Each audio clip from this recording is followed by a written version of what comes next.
All right, so today we're diving into the world of Truecaller. You know that app that promises to unmask those mystery callers? Yeah, the one that's supposed to make those unknown numbers a thing of the past. Exactly. But is it all it's cracked up to be? Or are we trading our privacy for a little peace of mind?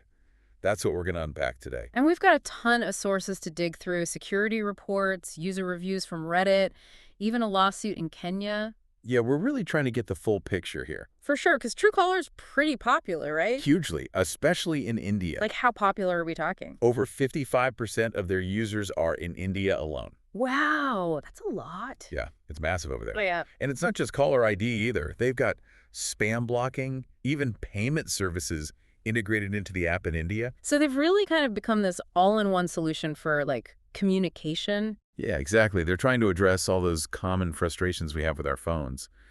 You know, the annoying spam calls, the anxiety of not knowing who's calling. Yeah, totally. And I can see the appeal, honestly. Nobody likes getting those spam calls or feeling creeped out by a number they don't recognize. And there are plenty of people who love it. If you browse through Reddit, you'll find tons of users praising Truecaller.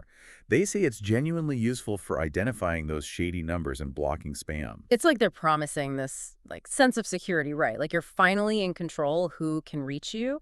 But there's always a catch, isn't there? Right, nothing comes for free. Exactly.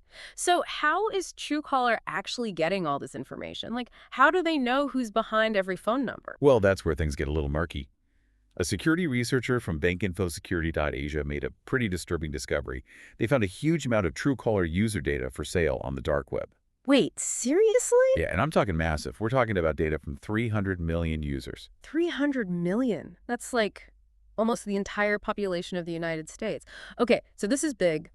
What kind of data are we talking about here? So they found nearly 30 million Indian mobile numbers alone. 30 million. 30 million. And not just any numbers. We're talking celebrities, CEOs, even politicians.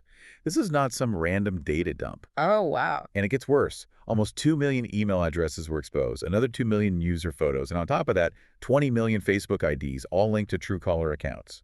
Okay, now I'm starting to get a little creeped out. This is way beyond just like knowing who's calling you. This is some serious personal information. So, did Truecaller have anything to say about this? I mean, how could they even explain this away? Well, they denied any breach of their systems. They're saying that malicious users were scraping data. Their stance is that their servers are secure, and this wasn't an internal breach. That's what they all say, right? Yeah, it's a bit hard to believe when there's so much data floating around out there. And let's not forget, this isn't their first security hiccup.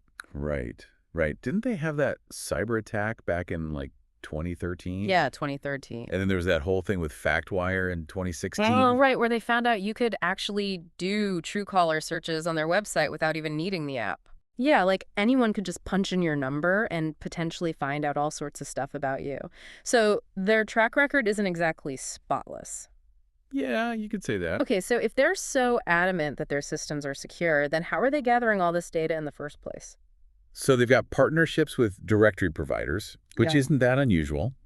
And they also pull data from social media, which again, isn't all that surprising these days. Right, a lot of companies do that. But there's a third method that's a little more concerning. Okay, I'm intrigued. What is it? So every time someone installs Truecaller, the app asks for permission to access their contacts. Right, pretty standard stuff, I guess. Yeah, but here's the kicker. They then upload that entire contact list to their servers. Wait, hold on. You're saying that even if I don't use Truecaller, my information could be on there just because someone with my number in their contacts has the app? Exactly. That's the catch. Your information becomes collateral damage in their quest for data. Wow, that's not great. Yeah, it's a pretty big loophole. So it's not just a hypothetical concern then. People's information is actually ending up on Truecaller without their knowledge or consent. Exactly. And we've got a real-life example of just how unsettling that can be. Oh, you're kidding me. Tell me more. So there was this software engineer on LinkedIn, and he started noticing some strange things happening. He was getting calls from random places, which was weird enough. Yeah, that's never fun. But then things got really creepy. The caller started using this pseudonym he used, but he had only ever used it on Truecaller. Wait, are you serious? So someone had his number, probably from a contact list, and then when they looked him up on Truecaller, they saw this pseudonym and used it. That's exactly what it seems like. Oh, wow. That's really unsettling. So it's not just about like your privacy being invaded. It's about the potential consequences of that invasion. Exactly, and that's something we're going to explore in more depth as we dive deeper into this. Okay. I am both fascinated and a little terrified right now. We've definitely got a lot more to unpack here. We do. This is just the tip of the iceberg. This is seriously making me rethink my whole there's an app for that Yeah, lifestyle. that definitely gives you pause. So we've established Truecaller might not be as innocent as it seems, but they claim to give users control over their privacy, right? Like you can choose what gets shared. They do have a whole section on their website about privacy, but honestly, their language is so vague. They talk about sharing data with trusted partners. Suggested partners. Yeah, but who are these partners? What data are they sharing? It's all very murky. Nothing's clearly defined. And it makes you wonder, right? Because remember that Reddit user we mentioned, the one who said they were getting calls from companies they'd only searched online? Oh, right, right. That sounds a little too fishy to be a coincidence. Yeah, it really does make you wonder. It definitely suggests that Truecaller could be venturing into targeted advertising and maybe not even being upfront about it. Like using our data to feed us ads? Exactly, and possibly without even getting our explicit consent. Not cool. And it's not just individuals raising concerns. Truecaller is actually facing a lawsuit in Kenya right now. A lawsuit? What's that all about? It all revolves around their data protection practices, specifically how they collect and share data from their Kenyan users. Okay, and what are the accusations? Well, a big one is a lack of transparency. They're being accused of not being upfront about how they share user data. And there are also allegations of discrimination against non-European users, basically saying that Truecaller doesn't offer the same level of data protection that's guaranteed by GDPR. GDPR. Yeah, the General Data Protection Regulation. It's Europe's big data privacy law. It basically forces companies to be upfront about what they do with your data and gives users more control. Oh, so it's like a gold standard for data privacy. Yeah, something like that. Yeah. And the lawsuit is arguing that Truecaller isn't extending those same protections to users in other parts of the world. Which is a pretty big deal. So what else are they being accused of? The other major accusation is about data transfer. They're saying that Truecaller is illegally transferring Kenyan user data to India without proper authorization or safeguards. Wow, so even if you're okay with a caller ID app having your contact list, there are still serious questions about what happens to that data once it's in their hands. It's like you hand over your house keys, but you don't know if they're just letting themselves in for a cup of sugar or if they're going to renovate the whole place. That's a great analogy. And it really highlights the lack of transparency here, which is a concern for everyone. Who are we trusting with our information, and what responsibility do these tech companies have to protect our privacy? It's like this constant tug of war between the convenience these apps offer Yeah. and the potential cost to our privacy. It's a trade-off we're all navigating in this digital age. And as we rely more and more on these apps, it's more important than ever to understand the risks and to demand more transparency and control over our data. Okay, so what can we do? It feels like we're up against these tech giants with endless resources. We'll get to practical steps in a bit. Yeah. But remember, knowledge is power. Understanding how things work, what tools we have, it empowers us to make informed choices. Okay, I like that. So it's not about feeling powerless. Exactly. It's about arming ourselves with information. So what kind of information are we talking about? Like, what can we actually do to protect ourselves, especially if our data's already out there? Well, if you're concerned about your data being on Truecaller specifically, you can actually unlist your number from their database. Oh, really? Yeah, they have a page on their website for it. You just enter your phone number, and they're supposed to remove it. Okay, that's a start. But what about those of us who never even use Truecaller? But we suspect our information might be there because of someone else's contact list. That's where it gets tricky. The unlisting process relies on you knowing your information is out there in the first place. Right, which kind of defeats the purpose if you don't even know. Exactly. But it does highlight a crucial point. We need to be more proactive about our digital privacy. Don't wait for a problem to arise before taking action. Okay, so unlisting is one thing, but what about alternatives to Truecaller?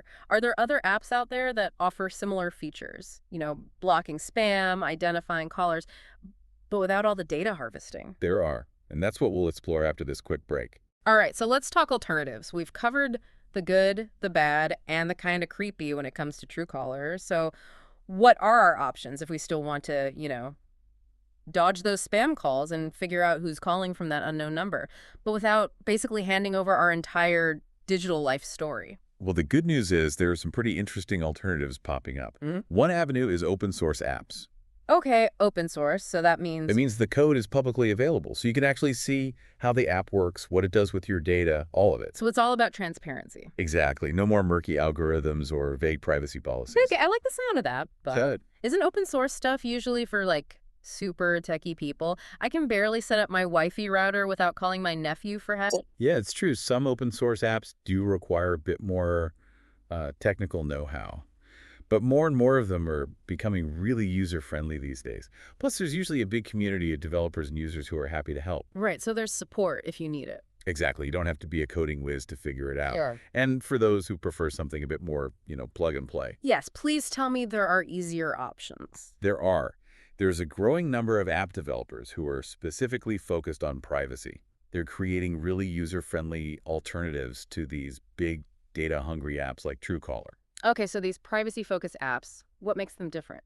Well, they prioritize data minimization. Data minimization, what does that mean exactly? It means they only collect the absolute bare minimum of data they need to function. So, like, no more handing over your entire contact list just to block a few spam calls. Exactly. If an app can do its job without needing a piece of information, it won't ask for it. Okay, I am all for minimizing my digital footprint. But be honest, are these alternatives actually as effective? Can they really block spam and identify callers without all that extra data? It's a good question, and it's one a lot of people have. And the good news is, yeah, many of these alternatives are getting really, really good at what they do. Oh, that's great. They're using things like crowdsourced data and machine learning to identify and block spam effectively. So you really can have your privacy and dodge those robocalls too. That's a win-win in my book. So it's not about swearing off technology altogether. It's about being a bit more mindful, right? Exactly. Being more discerning about the choices we make and being aware of the trade-offs involved. Okay, so we've got open source options. We've got privacy-focused apps. What else can we do to be more digitally mindful, so to speak? Well, a big part of it is just being more aware. Aware of what? Aware of the permissions you're giving apps. Oh, right. Those little pop-ups that ask if an app can access your camera or your microphone. Exactly. And it's so easy to just click accept without thinking.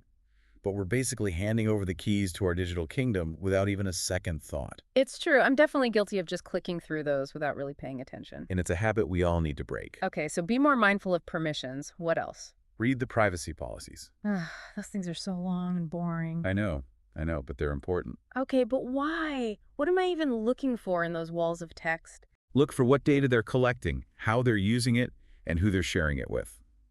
And you'd be surprised what you find lurking in that fine print. Oh, absolutely. It's like checking for monsters under the bed, but for your digital life. I like that analogy. And while you're at it, give your social media privacy settings a good once-over too. Yeah, those things can get out of hand pretty quickly. They can, so it's good to check in on them every now and then and make sure you're comfortable with what's being shared. Okay, so be mindful, read the fine print, check those settings. It sounds like a lot, but it's definitely making me feel more in control already. That's the idea. Mm. Your data is valuable. It's a part of your digital identity. And you have the right to protect it. I like that. So don't be afraid to ask questions, do your research, and demand better from these companies. Yes. Hold them accountable. Yeah. This has been a really eye-opening deep dive, I have to say. Yeah, we've covered a lot of ground. We went from feeling kind of creeped out by all this Truecaller stuff to actually feeling empowered to take back control. And that's what it's all about, right? Yeah. Finding that balance. Technology can be incredible, but we need to approach it with a critical and informed perspective. Couldn't agree more. Well, that's about all the time we have for today's deep dive. We hope you found this exploration of Truecaller and the world of data privacy enlightening, maybe even a little empowering. To a safer, more privacy-conscious digital life. Hear, hear. We'll catch you next time as we delve into another corner of the information universe. Until then, stay curious and stay vigilant.